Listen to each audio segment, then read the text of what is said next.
You are live. Okay. Hello, people. How's it going? Well, it's a nice sunny day here in Minnesota. Finally, after I think weeks of rain or clouds or no sun. See, the sun exists. It still exists. You can see it. See it. Yeah, it's the first sunny, nice day we've had in a while here in the land of the frozen tundra. It's still about 50, 60 degrees outside, but it's sunny. The sun exists. Anyway, on to the book stuff. Because that's what I usually do. I'll get back to the Bible study. I will. I've been kind of busy this week, which is good. I got my short story theories done yesterday. I wrote that 10 odd some years ago after reading Robert Howard's horror fiction. If I want to call it that. I'm not sure what it's called. It's been a while. I posted it, so go to my blog site if you want to read it. Book on tape. I had the movie. I had the book. It's over there somewhere. This is just the book on tape for Neil Armstrong's life. I like books on tape. I don't watch it. I don't have a TV. I'm either listening to the radio or I'm listening to books on tape. I don't. Well, YouTube channels do. But I like books on tape. I've been listening to books on tape for I don't know. I think when they first came out. Who knows when they came out? But when I used to work at J.C. Penney's, I used to listen to books on tape all the time, constantly. When I worked at Menards night shift, I was listening to books on tape. I listened to Moby Dick. It took a whole entire week to listen to Moby Dick on tape. I like Herman Melville. I think Moby Dick is it's too long. Okay. I learned a lot about whaling. And I learned that there was this guy who didn't like a certain white whale. But half the book is about whaling. Fascinating. I was fascinated by it, but at the same time, it's like, okay, there, Herman, let's get back to the madness of Ahab and the white whale and Ishmael and the other guy whose name I can't remember. Be quick. I like Gregory Peck in Moby Dick. I don't think I ever saw Patrick Stewart in his version of it. Moby Dick, Gregory Peck, he did a great job. That was a good movie. But anyway, this is Neil Armstrong, book on tape. Let's see, we landed on the moon in 1969. I was 6. Yes, people, I'm old. I was 6 years old when we landed on the moon. Yes, I believe we landed on the moon, people. I don't think Capricorn 1, that movie / book, we landed on the moon. Sorry, we landed on the moon. I don't want, Buzz Aldrin to hunt me down and punch me in the face. So we landed on the moon. Apollo 13 is a good book too, and a good movie. Tom Hanks. I hate it when I think people's names. I really do. I'm not gonna look it up right now. You know who I'm talking about. Good movie. Excellent film. This is just Handel's Messiah. I like this movie music. During December and November, this is the music I like listening to. It's the one concession I make to that time of year that he wasn't born in. But I do love this. I love Handel's Messiah. Handel's Messiah is a great oratorio. I love all the music. I like Handel. It's my favorite oratorio. It's not my favorite opera because this is not an opera. But Half Price Bookstore is pretty good for finding these things. This is, I do believe, the entire oratorio. How long is it? 146 minutes and 27 seconds. So yeah, I think somebody's home. No. I'm at the moment by myself in the house, which is the way I like it. But I got to get a book on Handel. I had several biographies of Handel in the 3rd and 4th library. Yes, I know. But yeah, I like Handel. A fine German fellow. Now, Jeff Sherra's book on the last full measure. His part 3 of his trilogy of, the Killer Angels and Gods and Generals. I think he's a good author. I like his books. I like how he writes them. I like the Civil War novels are pretty cool. I like them. He does a good job. So, and I used to have this. I read this a long time ago. I've seen Hank Aaron play live, people. I saw him play when he was with the Milwaukee Brewers against the Oakland A's, and if I remember correctly, he hit 2 home runs in that game. So I actually had a picture of Hank Aaron I had taken as a kid. Long gone, long lost. Well, nothing I can do about now. But good novel, good autobiography by him. He was a great baseball player. He was a very great baseball player. Now, lately, for some reason, I have never read him. I have 2 other books in them, and I'll show you. I have that one of his, that one of his. I actually bought this one first about a week ago because it had short stories in it. You know how I love short stories. So I have these 3 novels of his to read, or 2 novels in this collection of short stories. I know nothing about him. I know nothing about Herman Hesse. I've heard good things about his stuff. He's a new author. I thought it'd be interesting to read it. I've never read him before. So I figured I might as well start with those 3, even though one's short stories. Those are his more famous novels, I think, other than the Damian? How do you say it? Anyway, I don't know, and at the moment I don't care. Because I don't have it, and I'm not going to read it right now. And Heat of the Night, this is the novel of the movie with Sidney Poitier, who I believe won Best Actor for this film. I believe this was the film he won Best Actor for. And Rod Steiger. It was in there for $1. It's basically the book of the movie, which I've also never seen the movie either. But I got it because it was $1. I recognize it. And why not? It's a book. And I got 2 Alan Dean Foster books, Star Wars. And this is the first Star Wars book I read that was not from the direct canon of Star Wars. This might have been the first Alan Dean Foster novel I've read. It might have been Clash of the Titans. It might have even been this one I first read. But I know I read Splinter of the Mind's Eye early. It's kind of I remember, I think I liked it. I don't remember. I just know I want to probably reread it again. Just because I can. And why not? And it was also only $1, so. But I like sci-fi. I like some sci-fi. I don't get into the overly. It has to be good. I have to give it. Sci-fi is probably on the lower end of my schedule, on my list of genres I like to read. But it's at least a top 5. But yes, I do like Alan Dean Foster. I discovered him a long time ago. I didn't read his version of the Last Jedi or whatever that awful movie was based on. I'm sorry, people. The last 3 Star Wars movies was it was the first one was The Force Awakens was fine. That was good. And then he sort of just went downhill from there because Rey's and Mary Sue, and it was just bad. Hollywood is destroying, Lucasfilm is destroying all these things over politics and gender politics and woke politics and identity politics and every other politics. I don't like politics, people. I like political philosophy. I like political theory.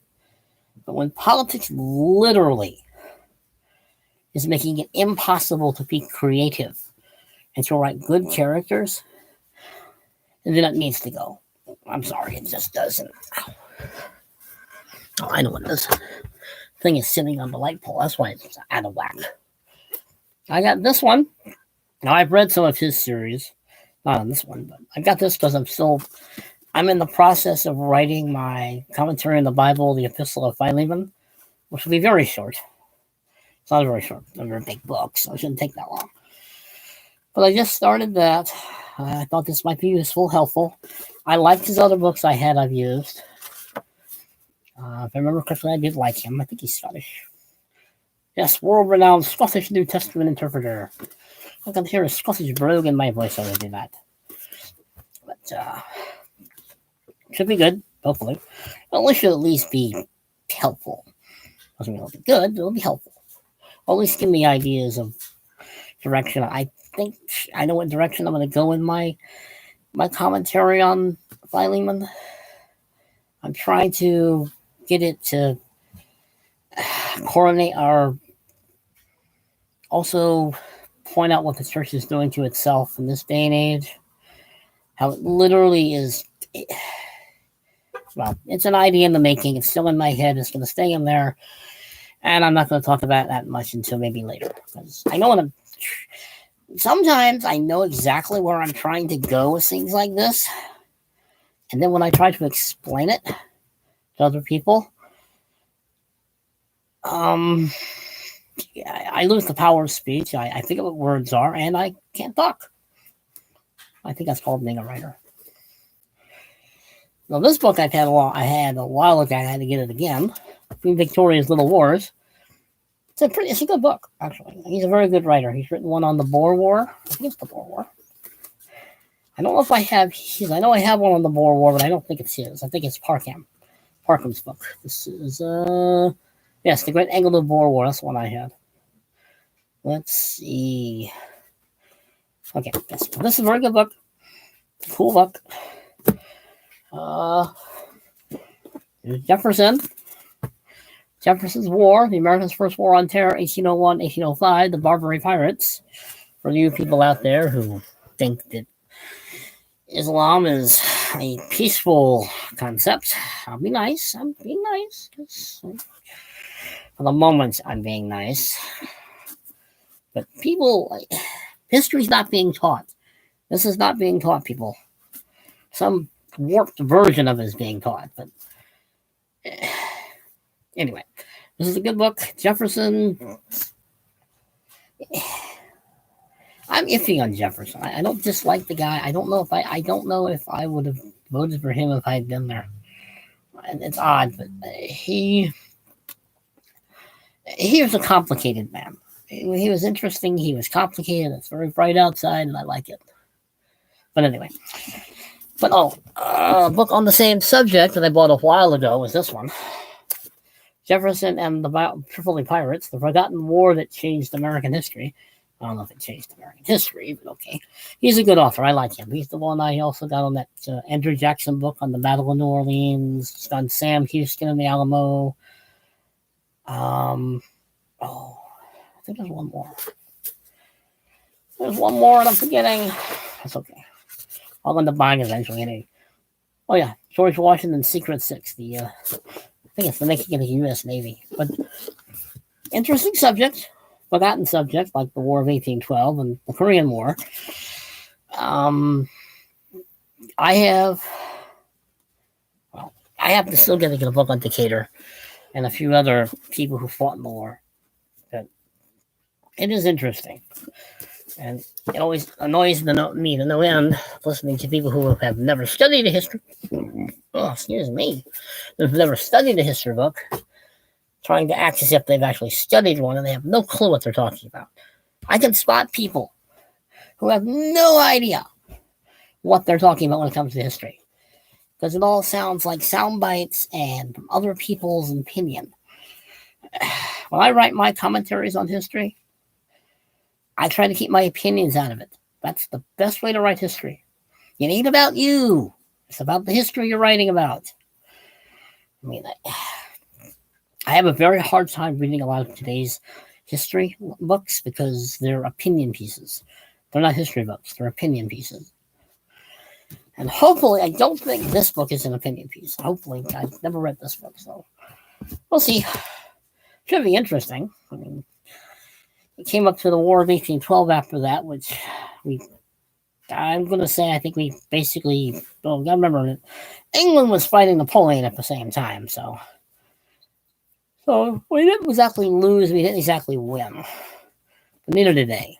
They beat Napoleon. That to them would be the important part. I got this book for classical music because I like Benjamin Britten, and he was born where I was born, Suffolk, England. Yes, people, I'm not from here. I wasn't born in this country. I know nothing about Benjamin Britten other than he was a classical music composer and he was gay. Beyond that, I know nothing about him. So this should be interesting. I like music composers. That's one of the reasons I bought it because I've heard the name enough times. And I believe I've heard his music at least a few times. I couldn't find any of his music at Half Price Bookstore today. I tried to find some, but I couldn't find any. But yes, should be interesting. Come on, his name is Benjamin Britten. Next one, American Revolution. Nathaniel Green. He does show up in that movie, The Patriot, but very briefly. Should be interesting. Another American Revolution book. Interesting as always, like most things. Battle of New York, which should hopefully be also interesting. I do have a book on the Battle of Brooklyn, but that's way over there. And I'm pretty sure it might actually be in a bibliography. Let me check. Bibliography. Yeah, John J. Gallagher, Battle of Brooklyn, 1776. That's the book I have. That book we did when we actually were having a history group meetings at Barnes & Noble every one Wednesday of the month.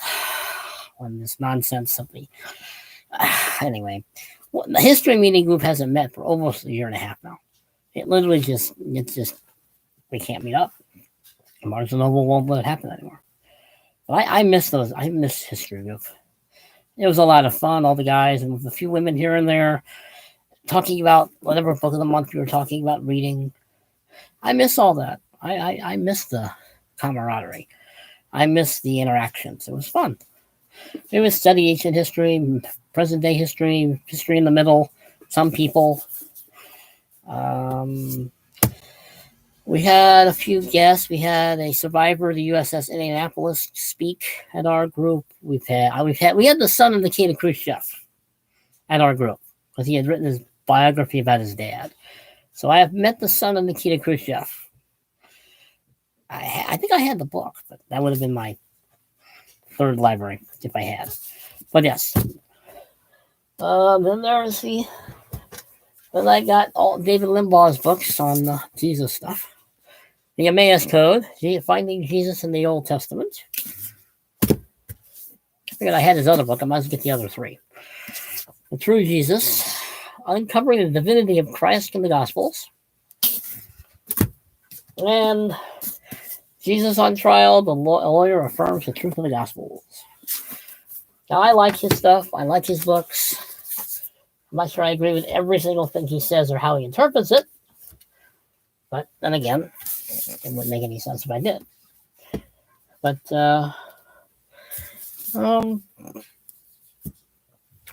let's see. A lot of times I go to Half Price Bookstore, mostly to find books I need for the stuff I'm writing. And of course, like any other good bookophile, or bibliophile, or bookophile, I always end up buying something you didn't actually need, but you're going to buy it anyway. Because the one on the letters of Timothy, Titus, and Philemon, I just needed the Philemon part. I just needed a little extra research. Apologetics, people. The church needs to go back to teaching apologetics. Of course, they'd have to go back to actually believing the Bible means what it says, which is why they don't do it. And I don't want to hear it because I know it's true. One of the church's biggest problems is they don't actually believe that this book means what it says. They believe the footnotes. They believe commentaries. They believe everything except what the Bible actually says. My Bible doesn't have footnotes. I will not read the footnotes. If it had footnotes, I wouldn't read it. The footnotes are the words of people. Anyway, I don't want to go into a tangent in this one. So I'm going to avoid it. My tea is cold. I'm not going to get up and turn off. We're about to hit 20 minutes, so I'm going to end it in a few minutes. But, a lot of the books I get, one, because I like them, of course. Two, the subject interests me. A lot of times, I really do go into a bookstore looking for one particular book for research purposes. I have addiction, people. I have addictions. I have an addiction, and it's called I must buy books. I like books. I don't have a TV. I have books on tape. I don't have a TV.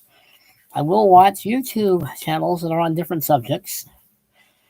Um, I anyway. Oh yeah, that sun's getting bright outside.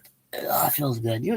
Believe me, people. At least for 2 weeks, it has been raining off and on, cloudy, wet, miserable. Basically, Minnesota in April. Yeah, that's not normal. But let's see. I'm gonna cut this one short. I just wanted to do this real fast. Post something. I'm trying to, like with my writing, I try not to let 2 days go by without writing something. I'm trying to go not too many days without at least posting something on my YouTube channel. Doesn't always work, but I try. People, behave yourselves. Be good. Stay out of trouble. You know I'm not going to. Later. Later.